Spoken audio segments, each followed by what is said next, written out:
तो फ्रेंड्स, कैसे हैं आप सभी? I hope you all are doing well. तो आज हम कर रहे हैं हरियाणा इंस्ट्रूमेंट्स, हरियाणा के वाद्य यंत्र। तो हरियाणा वाद्य यंत्र क्या होते हैं? जो बेसिकली जो है बजाने के लिए, मतलब संगीत की एक कला में वाद्य यंत्रों की जो है बहुत महत्वपूर्ण भूमिका होती है। वाद्य यंत्र जो आवाज़ करते हैं या बाजा बाजा बजाया जाता है जिससे।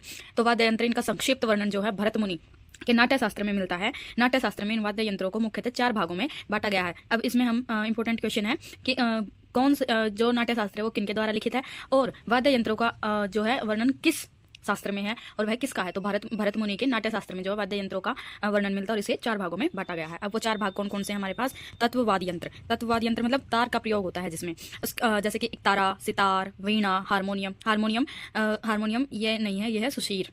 सुशीर वाद्य यंत्र, ठीक है, क्योंकि हाथों से बजाने में इसमें हवा के जरिए ये चलता है। सुशीर वाद्य यंत्र फूंक से आवाज उत्पन्न करना, जैसे कि बांसुरी में होता है। मतलब कुल मिला के हवा का इसमें प्रयोग किया जाता है। हवा, फूंक, कुछ भी, फूंक से आवाज उत्पन्न करना। अब फूंक में क्या, शहनाई बजाई जाती है शादी ब्याह में, उसके बाद बांसुरी और अड़गोजा, ये सब क्या है, सुशीर वाद्य यंत्र। उसके बाद अवनद वाद्य यंत्र, जो कि लकड़ी या हाथों से पीट कर बनाया जाता है, जैसे ढोलक हो गया, ढोल हो गया, डेरू हो गया, डमरू हो गया। डमरू में भी क्या है, उससे बजाया जाता है ना आवाज। सॉरी, डेरू और डमरू नहीं, ढोलक, ठीक है। घनवाद यंत्र जो है टकराने से आवाज उत्पन्न करते हैं। मंजीरे, जैसे कि जो कि आपने देखा होगा कीर्तन वगैरह में, अगर आप जाते हैं, कभी देखा भी है तो वहाँ पे छोटी छोटी गोल गोल सी वो होती है, छोटी छोटी नहीं मतलब गोल गोल सी पित्तल तांबे जैसे मटेरियल से वो बनी होती हैं। तो उनको आपस में बजा टकराने से जो है आवाज़ उत्पन्न की जाती है। ये बेसिकली कहाँ यूज़ होती है? कीर्तन वगैरह में इसका यूज़ होता है। इसके बाद है तत्ववाद यंत्र, हम ब्रीफली कर रहे हैं। तो इसमें सबसे पहला हमारे पास यंत्र है एक तारा। तूती के साथ एक बांस का टुकड़ा जोड़कर उसका एक लंबा तार जो है बांधा जाता है, ठीक है, और उसे उंगलियों के माध्यम से बजाकर ध्वनि उत्पन्न की जाती है। यह भक्ति संगीत में प्रयोग होता है। प्राचीन काल में इसका प्रयोग भाट व चारण लोग करते थे। उसके बाद है दो तारा। इसमें क्या है, 2 तार होती हैं, ठीक है। एक तारे में 1 तार होती है और 2 तारा में 2 तार होती है। उसके बाद हम करते हैं वीणा। वीणा जो है शास्त्रीय संगीत में प्रयोग किए जाने वाला वाद्य यंत्र है, और वीणा माँ सरस्वती जो है इसको बजाती है। देखा भी होगा आपने माँ सरस्वती की मोस्टली जो फोटोज वगैरह इमेजेस है, तो उसमें वो वीणा के साथ बैठी हुई है कमल पर। उसके बाद वीणा में 4 तार लगे होते हैं। तार वाद्य यंत्रों में भारतीय संगीत में सबसे प्राचीन वाद्य यंत्र क्या है? वीणा है। उसके बाद है सितार। सितार क्या है? शास्त्रीय संगीत में इसका प्रयोग होता है, और आविष्कार किसने किया था? अमीर खुसरो ने इसका जो आविष्कार किया था। उसके बाद है सारंगी। सारंगी क्या है? हरियाणा के सांगों में प्रसिद्ध जोगियों द्वारा हरियाणा के सांगों में जो है इसका प्रयोग किया जाता है, और प्रसिद्ध किसके द्वारा की गई है? जोगियों द्वारा इसे प्रसिद्ध किया गया है। हरियाणा के प्रसिद्ध सारंगी वादक कौन है? मानन खान। ये इंपॉर्टेंट क्वेश्चन है और ये आया भी है एग्जाम में। तो हरियाणा के प्रसिद्ध सारंगी वादक कौन है? मानन खान, और पानीपत घराने से जो है इनका संबंध है। और जो सारंगी में जो गज होता है या बजाने के लिए जो होती है, उसका वो किस चीज़ से बनी होती है? बकरे की आंत से ये बना हुआ होता है, और गज की सहायता से इसे बजाते हैं। तो आप इस वाले फोटो में देख सकते हैं, एक तारा भी है, सितार भी है, सारंगी भी है। वीणा आपने माता सरस्वती के पास देखा ही होगा। के बाद है सुशीर वाद्य यंत्र। सुशीर वाद्य यंत्र जो कि हवा फूंक कर या फूंक मारकर जिसमें आवाज उत्पन्न की जाती है। तो इसमें सबसे पहला हमारे पास है शंख, जो कि भक्ति में यह प्रयोग होता है, और मंदिरों में इसका मोस्टली यूज होता है। मोस्टली मंदिरों में ही यूज होता है शंख का, ठीक है। उसके बाद है बांसुरी। बांसुरी से भगवान श्री कृष्ण की याद आई जाती है, तो भगवान श्री कृष्ण द्वारा इसका जो है प्रयोग किया गया है। इसमें छिद्रों की कुल संख्या 7 होती है। ये भी इंपॉर्टेंट क्वेश्चन है। इसमें छिद्रों की कुल संख्या कितनी होती है? 7 होती है। ऐसे ही नहीं होता कि भाई 5, 6, 8 कुछ भी डाल दिया, तो 7 इसमें कुल छिद्रों की संख्या होती है। उसके बाद है शहनाई। शहनाई शादियों के अवसर पर बजाया जाने वाला यंत्र है।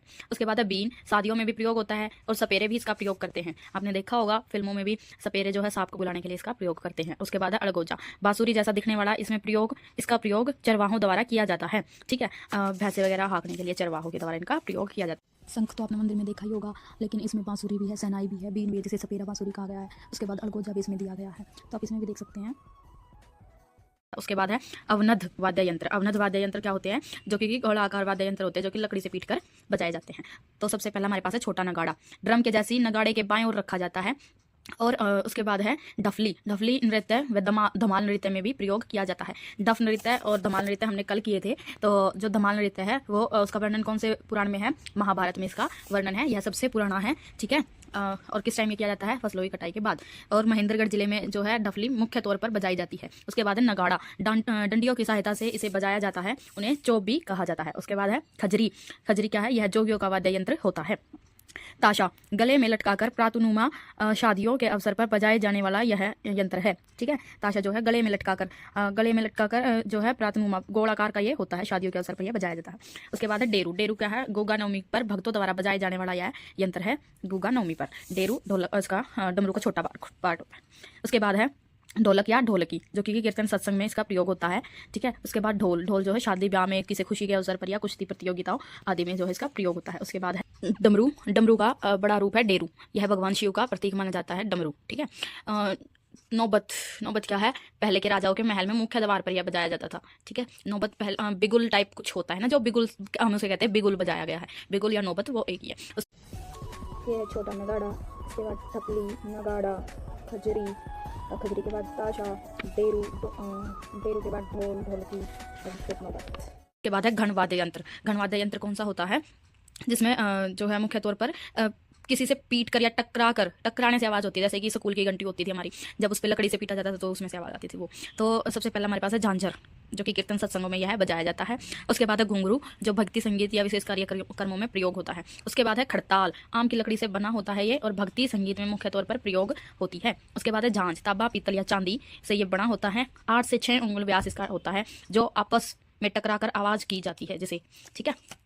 उसके बाद लास्ट इंस्ट्रूमेंट है हमारे पास मंजीरा, जो कि भक्ति संगीत में प्रयोग किया जाता है। ठीक है। और ये है झांझर, घुंघरू, खड़ताल, झांझ और मंजीरा। हमारे हो गए वाद्य यंत्र सारे। इसके बाद है इंपॉर्टेंट क्वेश्चंस, जो प्रीवियस ईयर क्वेश्चंस है। तो हमारा सबसे फर्स्ट क्वेश्चन है, सारंगी किस प्रकार का वाद्य यंत्र है? ठीक है। तो ये है तत्व वाद्य यंत्र। तत्व वाद्य यंत्र कैसे थे? जो कि मतलब जिसको ये तत्व वाद्य यंत्र कौन से थे? जिसमें तार का प्रयोग होता था। अब इसमें तार का जो है, तार किस चीज़ की बनी होती थी? बकरे की आंत से वो बनी होती थी। और इसमें जिसके साथ ये बजाया जाता है उसे हम गज कहते हैं। ठीक है। उसके बाद है किसी एक तंत्री वाद्य पर सारंगी व लोक गायक गीत गाते हैं। किस एक तंत्र वाद्य पर? कौन सा है वो? सारंगी। और किसके द्वारा ये प्रसिद्ध किया गया था? जोगियों के द्वारा ये प्रसिद्ध किया गया है। उसके बाद नेक्स्ट क्वेश्चन है, जोगियों द्वारा प्रसिद्धि प्राप्त की गई वह वाद्य यंत्र कौन सा है? तो सारंगी। उसके बाद है पेटी बाजा, किस वाद्य यंत्र को कहा जाता है? पेटी बाजा हारमोनियम का दूसरा नाम है। हिंदी में पेटी बाजा कहते हैं और इंग्लिश में इसको हारमोनियम कहा जाता है। और ये किस प्रकार का है? हाथ से जो है इसे बजाया जाता है, हाथ से हवा फूंक कर, तारा आगे जाके है, तो इसे कौन सा कहते हैं? ये है सुशीर वाद्य यंत्र। उसके बाद है हवा फूंक कर बजाए जाने वाले ये वाद्य यंत्र से वाद्य यंत्र की श्रेणी में आते हैं। जो हवा फूंक कर बजाए जाते हैं वो कौन सी श्रेणी में आते हैं? सुशीर वाद्य यंत्र में। निम्नलिखित में से कौन सा हरियाणा का सुशीर वाद्य यंत्र नहीं है? हरियाणा का नहीं है। मतलब बीन, सेनाई और बांसुरी, और लास्ट में हमने लिखा है डेरू। तो डेरू जो है, डेरू कौन सा था हमारे पास?